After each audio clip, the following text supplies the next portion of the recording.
Have you hugged your foot today?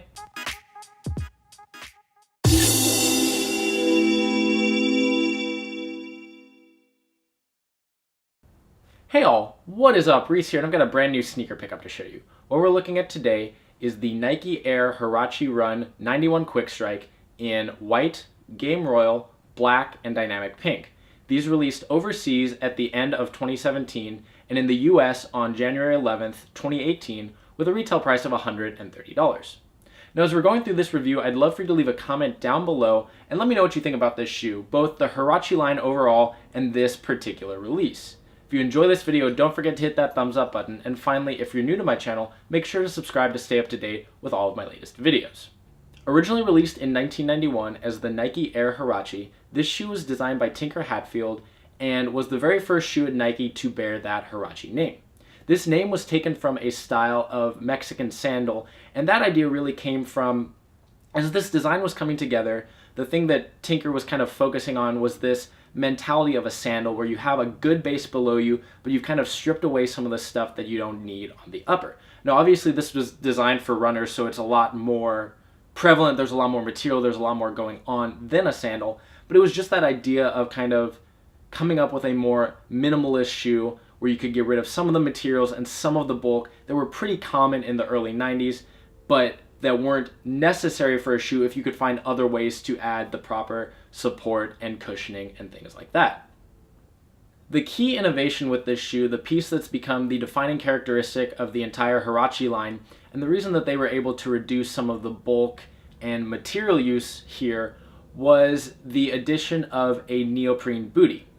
Now this was an idea that Tinker got when he was actually water skiing, and when he saw how the neoprene that they use in water skiing boots could really kind of fit around your foot and secure it into place really well. And he also noticed that it would work well with foots of different shapes and kind of just provide that same lockdown across different types of people.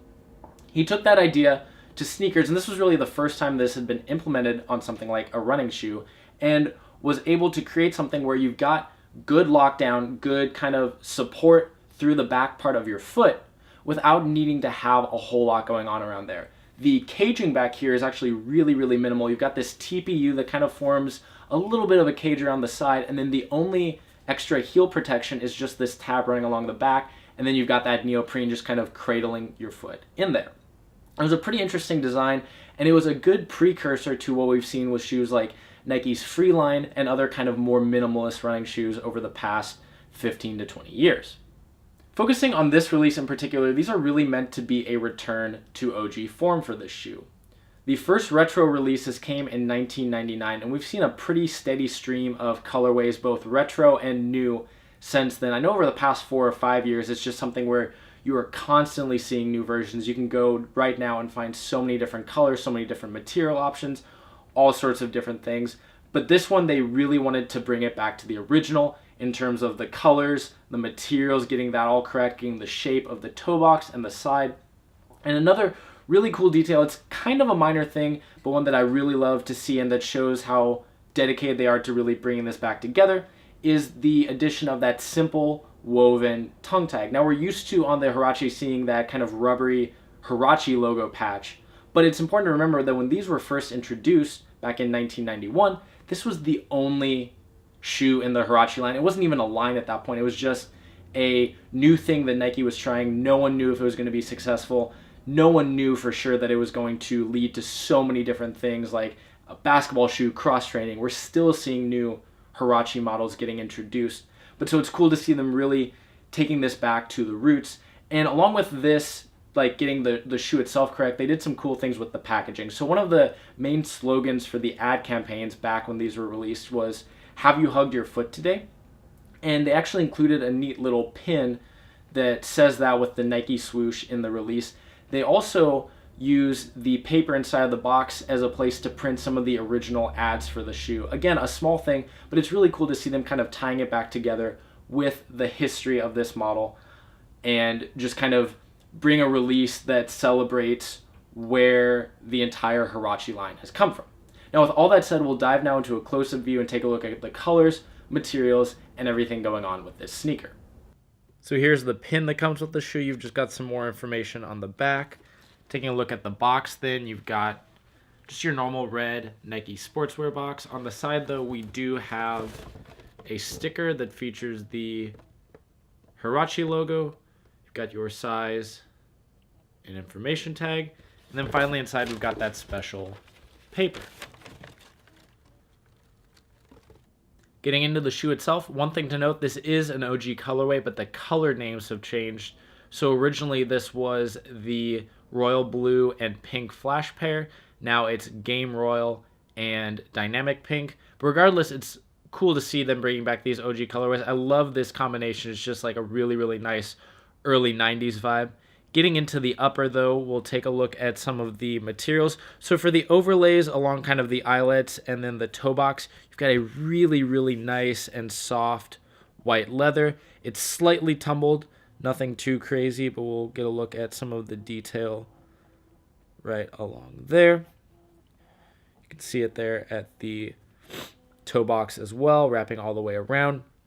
You have the OG mesh in white forming the toe box. That's one thing that we don't see on a lot of the retro releases of this model, so I love that they brought back that original style mesh. And then of course right here starting at the tongue, you can see that neoprene material. It's like a neoprene lycra mix that's kind of the core of this shoe that runs up and forms kind of the entire collar area. You can see you've got a mix of blue and pink sections. The blue sections are perforated. You can see right there. And then back here as well, and then the pink sections aren't. You've got kind of the mix of colors throughout. The tongue is all blue. You've got that original woven tag at the top, Nike Air branding in pink, and then it just says Air Huarache. Your basic flat white laces. The cage of the shoe, again, like the rest of it, is pretty minimal. It just provides a little bit of added support outside of that neoprene. You've got a black TPU material here, and then the little bit that wraps around the heel is a pink color. It's a little bit more vibrant than the pink on the rest of the shoe. It's kind of like a hot pink, and then it says Nike right there. You've got Air branding down at the bottom of the midsole. You'll notice there aren't any big swooshes or big hits of branding outside of the tongue tag here, and that was kind of intentional with the Huarache line as well. We saw that on many of the different Huarache shoes, and it's just an interesting thing that it was like unique enough to speak to itself without needing the Nike branding.